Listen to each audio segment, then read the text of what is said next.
Good morning from the Nature Company. Today we're back out here in the nursery. We're going to be doing a simple quick task this morning. Our Tillandsia fasciculata variation densispica alba. Today we're just going to be taking the seeds off, showing you how we get them to germinate. We'll show you how to prepare some of our seed beds that we're going to be using to germinate the seedlings.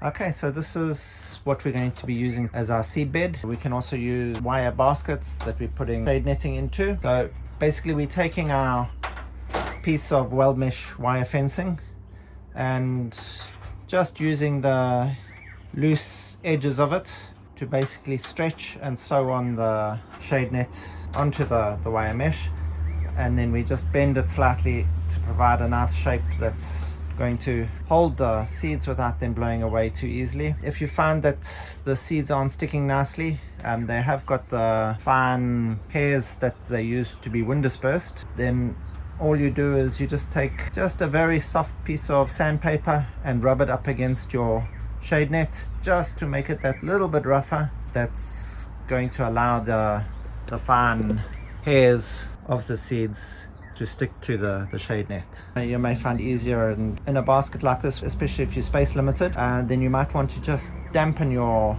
shade netting first. It also allows the fine hairs to stick more easily. Okay, so let's go through and collect some of the seeds. Okay, so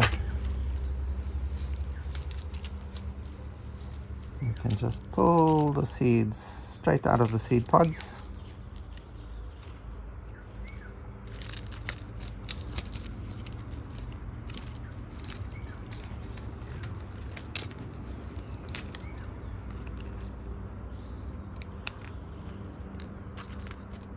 Just removing the husks.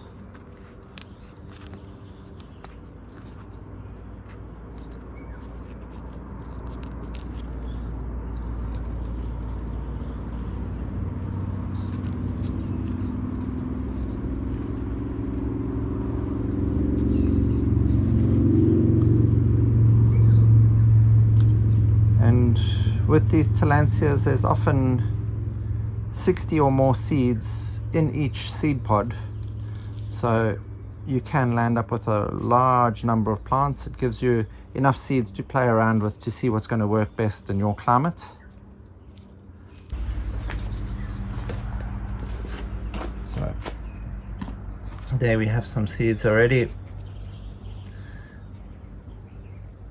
all a little bit stuck together, but we can just gently pull all the fibrous hairs apart, and at the base of each hair is a seed, and this is what's going to be germinating. So let's see how we can spread them across this sheet. Okay, so one of the easiest ways to do it is just spread your seeds out across the length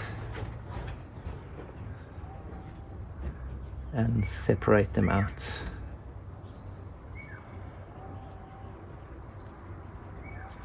Okay, these will blow away in the wind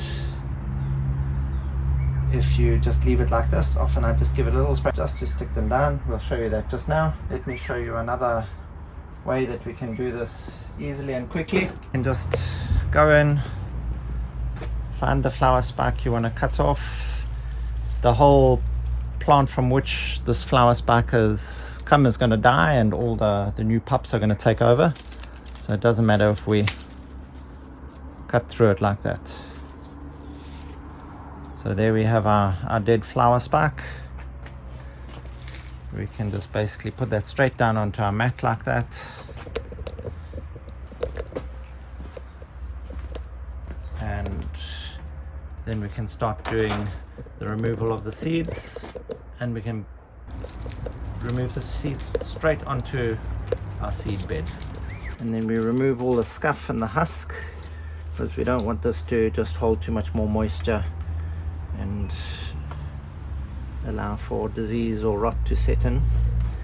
Also, the reason we spread them around is just to give them that little bit of extra space to grow, and so that these fine hairs don't mat over the seeds and produce a little damp spot to just rot the seed before it actually even germinates. If you're looking to maximize your seed volume, You want to catch your seed pods when they're this sort of stage, where they haven't completely opened out yet. You can still see all the seeds stuck there in between. Here the wind hasn't blown most of them away.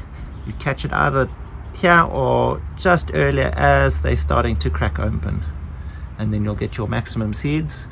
Also, you'll have a better germination rate with the younger, fresher seeds. Okay, I'll carry on filling up the seed bed and we'll show you when it's all done. We're going to spread it out a little bit more, but I just wanted to show you.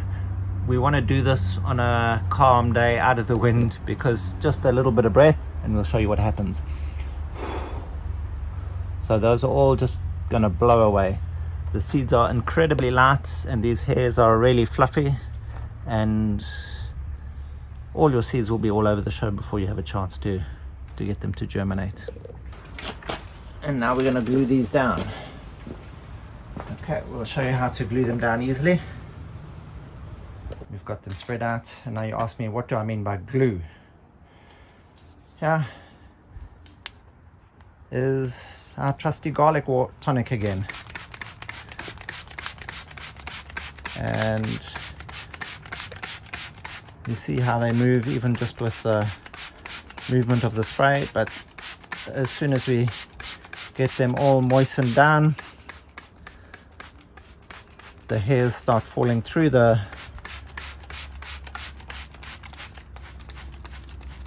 shade net, and that sticks them onto it. And not only have you giving them a good start with your garlic tonic and stopping any bacterial or fungal infections that may hit them straight away, you're also moistening them up and starting them on their journey to germination.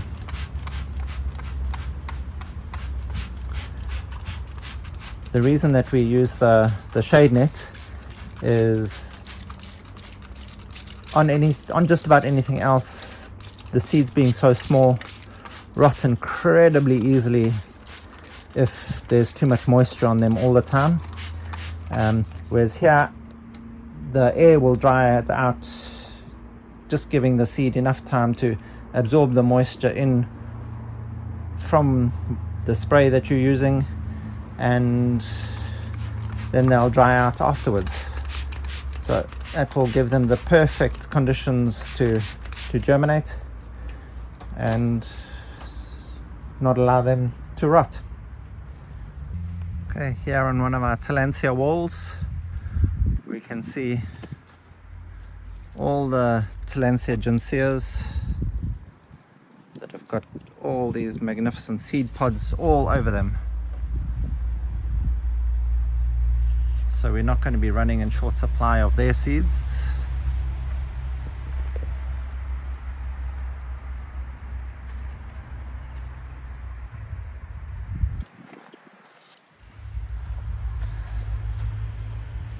Here the Tillandsia orygi, and here the Shideriana, also with some nice seed pods just already open and dispersed. So if we're doing mixed seed lots on a single seed bed, it's rather to go with two different types. And once we're done with these shade net seed trays, it's just easy to make a 3-tiered cradle. We just used some old wire we had lying around and wound them together. This is going to be a space saver. We just hang these up in the corner somewhere and then basically leave them to themselves, except for a little bit of watering. We just give them a good misting through in the mornings, just to dampen them up and to allow the seeds to absorb the water, and then let them dry out. And we notice here they all started to germinate, producing their little plantlets already. This is one of the reasons that we try and separate them up as much as possible so that they don't overcrowd. Okay, we've got hundreds of little plantlets in there already. As they get bigger, we can start separating them up, because if we leave them too long, they start rooting right through the shade cloth and then they become difficult to remove. So when they're at this point, it's easy to have them just pulled up. This is approximately a year afterwards. And then they're ready just to be taken out and then mounted.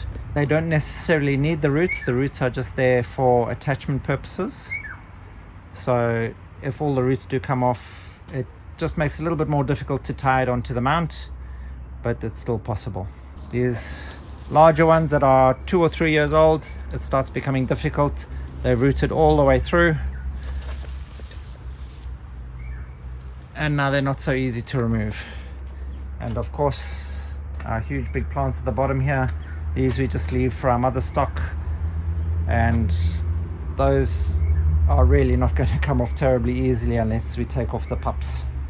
There we go, just a nice easy method to produce hundreds of seedlings and small plants up to full grown plants just from the seeds that are available off your Tillandsias. What you doing? I'm changing. If you found any of the information in this video helpful, please hit that like button, the subscribe button below, and press the notification bell if you want to be notified of any of our upcoming videos. Happy planting.